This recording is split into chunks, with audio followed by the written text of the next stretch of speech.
정신의학에서는 이 상담의로서 저희도 그 평정심을 유지하는 게 되게 중요하거든요. 그러니까 종교적 측면하고는 다른데, 왜냐하면 상담의가 상담을 받으러 오신 분한테 객관성을 잃은 주관적인 어떠한 것들을 표현을 했을 때 이 사람한테 주는 영향이 되게 크거든요. 치료를 굉장히 오염시키기 때문에 정신과 의사가 예를 들어 제가 직접 경험한 일인데요. 이제 어떤 환자분이 흔히 말해 조울증 상태였는데 이제 조 상태면 굉장히 감정이 이제 쉽게 흥분하고 고양되어 있고 막 이러거든요. 풍선이 꽉 팽팽하죠. 이제 고양되어 있고. 근데 이제 너무 좋은 분이신데 그렇게 조 상태가 되면 그렇게 막 소리를 지르면서 야 오은영 나와 막 이제 이래요. 그리고 뭐 야 네가 교수면 나야 뭐 야 너 내가 나가면 고소할 거야 막 이래요.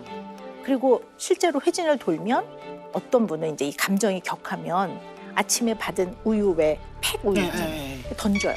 우유를 뒤집어 쓰기도 해요.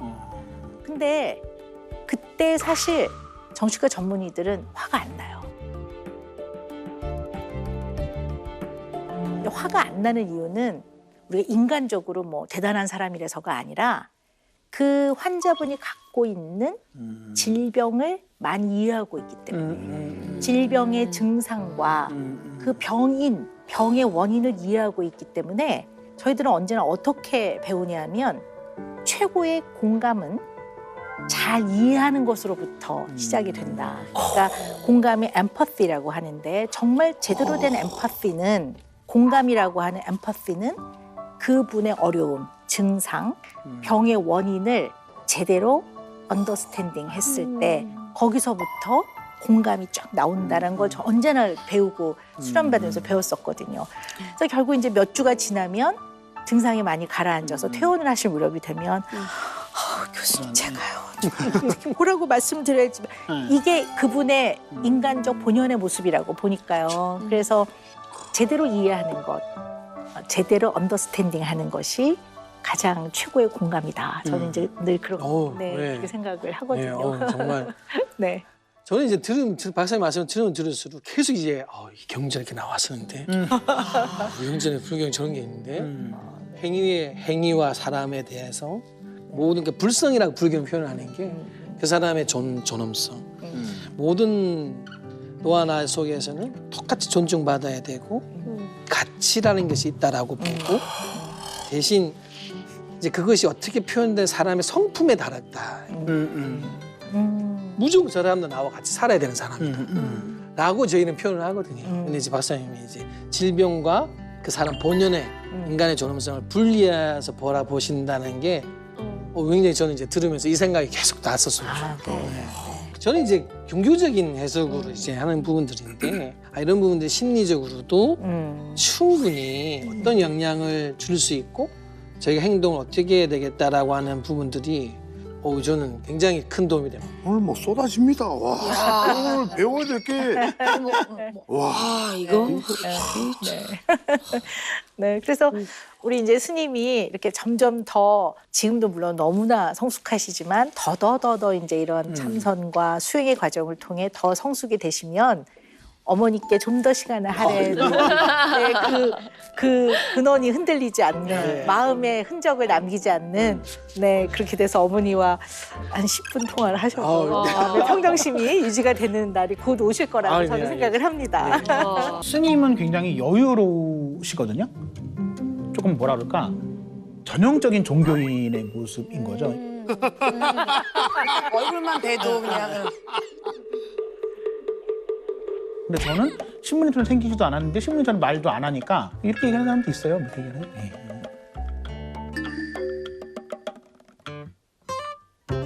그러니까 예를 들어서 이제 직장 때문에 힘들다, 직장 생활이든 아니면 직장 상사든 이제 그러면 때려쳐라 그러면 때려쳐라 그러면 때려쳐. 선생님 저 학교 다니기 다니지 마. 하기 싫어요. 그러면 하지 마. 너 맞아도 싸다 그러면.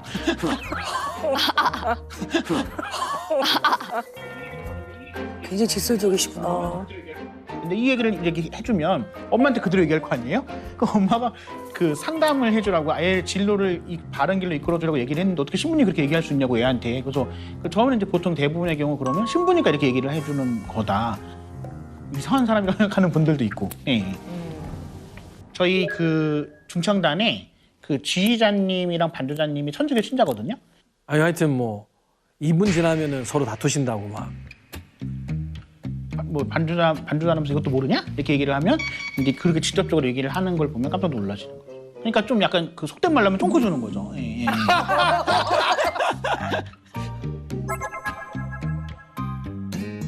아, 저렇게 해도 안 우는구나. 우리 반주자님은.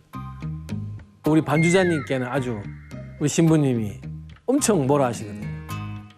그러니까 그런 것 때문에 어떤 그 저한테 드는 의구심은 계속 있죠. 그러니까 이게 맞는 건가? 신부한테 신자가 싫다고 말하기 굉장히 어렵잖아요. 그렇기 때문에 그분들이 정말로 이게 좋다고 생각을 하는 건지.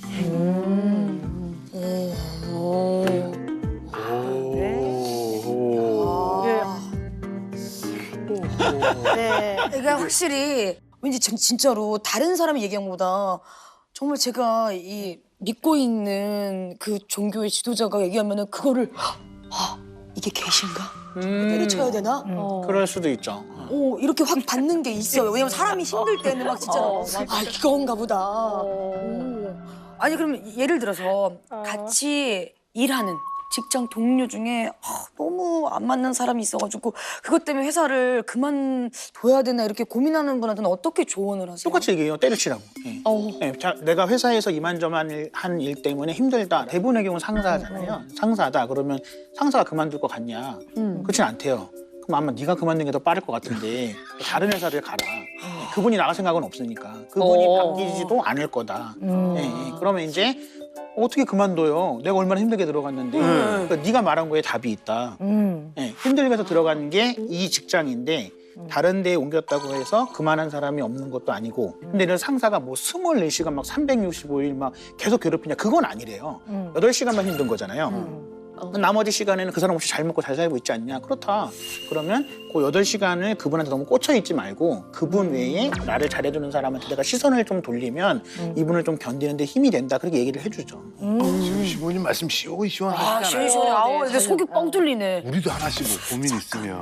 너무 많은데. 신부님, 이거는 그냥 뭐 제 고민인데 저는 참 열심히 일하고 열정적으로 일하고 이게 참 좋은 사람인데 나이를 먹다 보니까 체력적으로 조금 좀 딸리는 것 같아요. 근데 일은 열심히 하고 싶고 체력은 딸리고 이럴 때는 어떻게 해야 되나요? 적절한 비유는 아니지만 그 술의 총량이라는 게 있다고 얘기를 하잖아요. 네, 그렇지. 예, 예. 평생 마실 수 있는. 어떤 분은 얘기구나. 뭐 20살 때부터 시작했고 어떤 분은 60살 때부터 시작을 했는데 저희 나름대로 얘기하는 불문율은 크게 아프거나 남한테 해를 끼치지 않으면 최대한 먹어라. 그래야 나중에 후회하지 않는다. 너무 좋은 말씀 왜냐면 시간이 지나면은 못 먹게 되거든요, 술을. 그렇죠. 근데 나중에 못 먹게 됐을 때 내가 그 1년 동안 더 먹었으면 그러면 아무 부질 없는 거잖아요. 너무나 좋습니다. 마지막으로 한 번만. 아니 여기 대단. 아니 점집이 아니에요. 아니 점집이 아니에요. 주변에 괜찮은 남자가 없는데 어떻게 해야 될까요? 주변에 괜찮은 남자가 없진 않을 거예요. 왜냐면 여자만 만나지 않으면. 저 삼성전자 주식을 사고 싶은데. 이게 점점 아니면서 아니 사시면 되잖아요. 예? 근데 여기 자꾸 빠진다 그래가지고. 제가 워렌 버핏은 아니지만 장기 투자로 하시면 야 이것까지도 다 고민 상담을 해주시네. 3년간은 오래 갈 겁니다. 야 일단은 기록이 있으니까 대박이야. 네, 알겠습니다. 꾸준히 갖고 아, 계시면. 근데 제가 굉장히 재밌는 걸 발견했는데요. 네. 근데 어떻게 보면 직설 화법이시잖아요. 그렇죠. 이게 돌려 말하지 않으시는데요. 네, 크게 아프거나 남한테 해를 끼치지 않으면 최대한 먹어라. 낮밤 다 나쁘시든지. 낮밤 다 아주 좋든지. 명쾌하다. 주변에 괜찮은 남자가 없진 않을 거예요. 분명히 이제 그 안에는 여러 가지 의미는 있는 것 같아요. 우리 신부님의 직설화법 안에는 크게 두 가지에 굉장히 생각해봐야 되는 중요한 부분이 있는 것 같아요. 네. 하나는 뭐냐면 상대방의 어떻게 보면 진짜 의도와 그렇죠. 진짜 생각과 마음을 표현하게 하는 아주 독특한 신부님만의 그렇죠. 방식인 것 같아요. 네, 그걸 좀 또 그렇게 생각해 본다면 어떻게 보면 무책임하게 툭 던지는 게 아니라는 얘기죠. 두 번째는 제가 쭉 말씀을 들으면서 무슨 생각이 들었냐면요. 설득과 납득은 다른 거거든요. 그렇죠. 네, 근데 대개 이제 신부님께 데리고 오시는 분은 설득해 달라는 거예요. 나를 설득하든 아니면 내 아이를 좀 설득해 주십시오. 근데 우리 신부님은 납득을 하게 하는 것 같아요. 그렇죠. 그만둬. 그러면 그래도 그럼 뭐 먹고 살아요. 그러면 아니 그러면 직장이 중요하다는 얘기 아니야. 그러면 이 사람은 설득되어진 게 아니라 어쩔 수 없네. 그냥 다녀야 되겠네. 이 상황을 그냥 납득해 버리는 거거든요. 왜냐하면 이게 설득은 이해를 통해 또 내가 모르는 걸 받아들이는 걸 통해서 어떻게 보면 설득되는 면도 있고 이해 폭을 넓혀가는 건데 물론 그런 방식도 있지만 신부님 같은 경우는 이 상황을 그냥 본인이 납득해서 방향을 결정하게 하는 그런 면이 있으신 것 같아요. 근데 어떤 면도 보이냐면 조금 성격이 약간 급하시죠? 엄청 급하죠. 네네네.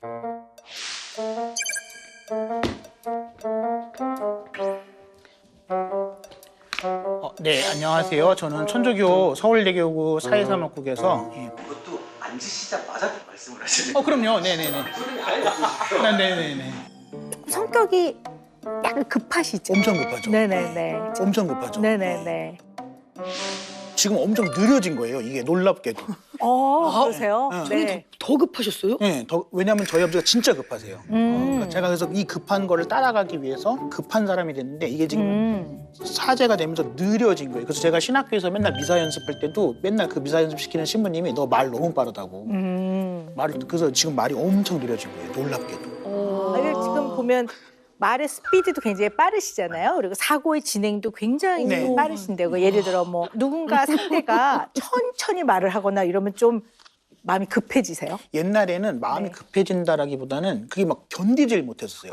이 네. 상황을. 네. 그러니까 예를 들어서 저 사람이 무슨 얘기 할지가 답은 뻔한데 뭐 남편 얘기다. 자녀 얘기다. 이 얘기를 그냥 바로 하면 될 것 같은데 뭐 오늘 날씨가 좋고 그런데 신부님이 바쁘신데 저를 위해서 시간을 내줘서 너무 감사하고 이러는데 그게 저는 이게 사족이라고 생각을 하니까 네. 굳이 저렇게까지 얘기를 하는데 근데 예전에는 그게 제가 막 견디질 못했었거든요. 이분한테 내가 화를 내거나 이러진 않지만 네네네. 이게 최대한 티는 안 내려고 하는데 이제 제 안에서 스트레스가 올라가는 거죠. 네. 그러니까 견디기가 좀 어려운 거죠. 그러니까 그 상황. 느린 분들을 보면 굉장히 네네. 견디기 어렵습니다.